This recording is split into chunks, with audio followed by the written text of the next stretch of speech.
Hey everybody, this is Joel and Jessica Myers here, And we've been married for going on 7 years this year in October, actually. Tell me something good. I want you to give me something real.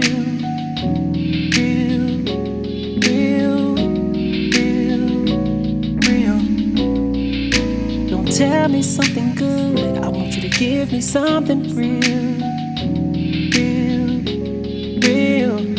Oh, real. Just even talk about we've been married. I mean, we started dating back in 2005. yeah, have you ever met somebody twice for the first time? So that was us. Met her one time in person in our dormitory laundromat. I'm a freshman and she's a high schooler at this point. Her sister is working in the housing department. So I'm just washing clothes and I have a little young lady who is basically talking to everybody in the laundromat. So of course she ends up speaking with me. Does she remember this by the next time we have a conversation? No. We met a second time on Facebook. Yeah, Facebook, he slid through the DMs. And, he said, I'm doing what you said men should do, which is great because everybody else who slid in my DMs was like, hey, Shadi, hey, what's up? And, they would just say something else, but he actually took the time to personalize it. And that struck a chord with me. It was something different. It was a new experience, and I knew I was getting somebody different. A new experience, but actually the same person. So when we connected the dots in a conversation, I figured out that she is the sister of the lady who had been to our gospel concerts. I was in the gospel choir at that time. So I was like, oh, your sister is in the dorm where I live at. Oh, you are the girl I met in the laundromat. Of course, she speaks and gets spoken to by a lot of people, so she didn't even remember me. But as a man, you must continue to be persistent, and if you find somebody interesting, make sure you do your due diligence. Don't let that consideration stop you. So I did it, and we took that all the way to starting our relationship later that year, December 12th, 2005. So fast forward all through college, everything that could happen did happen, in college. As you can imagine, he joined a fraternity, I joined a sorority. So you have the Greek life element that adds complex layers to the dating experience.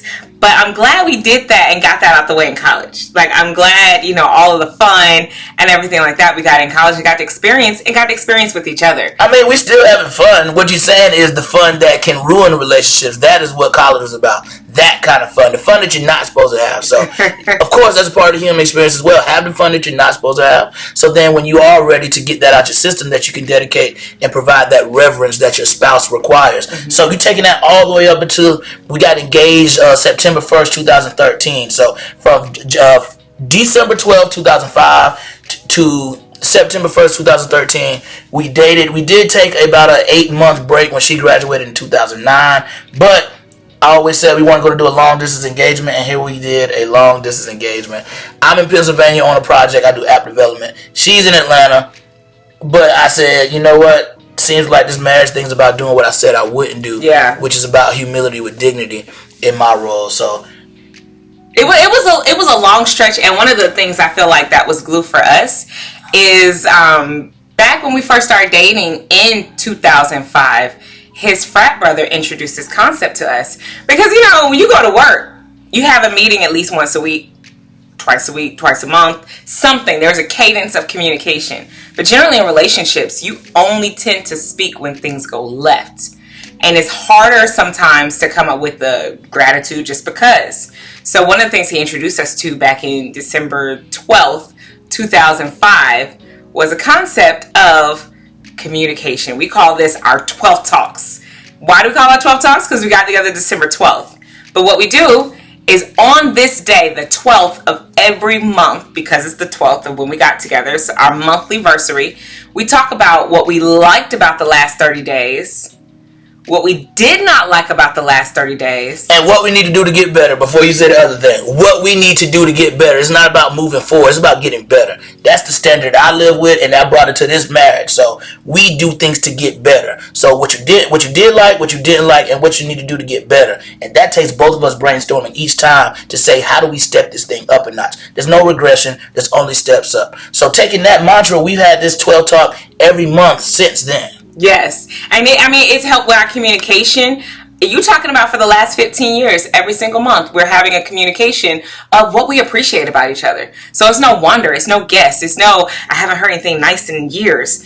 It's every month I'm appreciating. And those are the elements that help you to remember why you fell in love. If we're constantly talking about the love and why we fell in love, it's no reason or need to go left or think about other things. But then now too, we can have a communication of what we didn't like. So it's not like I'm festering and letting it sit for years and years and years of something, and I'm not using my throat chakra and saying how I feel and expressing how what you said made me feel. And that has helped our communication flow and our reverence for one another within this space. Because ultimately, you're partners. It's almost like playing kickball. Like you're choosing the person that you can win with. Like, ooh, he's a great kick. It's a lot deeper than kickball. This thing is to death. This thing is if somebody dies, then life will never be the same. So you're really going into something that's limitless. Because the power is the choice between us two. So since we got married, after the engagement, of course, we got married October 11, 2014, 10, 11, 14. So we're going on 7 years of marriage and 7 wonderful, adventurous, blissful years. And that's all based on what we choose and what we decide to put our work into. So the effort is into keeping the choice an easy choice amongst ourselves, not a difficult choice. Because when the choice gets difficult, then that's when all the ego things come up. So with the continuous 12 talk, or what we call the 11th talk now, because we got married on October 11th, we now have the 11th talk. And so the 11th talk is the same thing. And at the end of a year, we do a more extended version of this talk where we talk the entire year what we liked, the entire year what we didn't like. So yeah, these are the things that we do to stay in what we call a lover lifestyle. So that's how we roll. We coined Sundays are for lovers. Love a lifestyle. It's our dedicated time to spend with each other.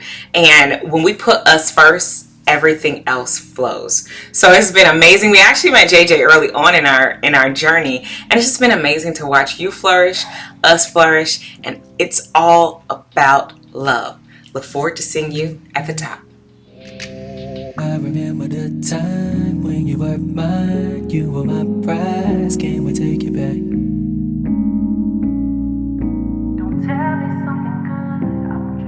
And can I remember the time when you were mine, you were my prize, can we take it back?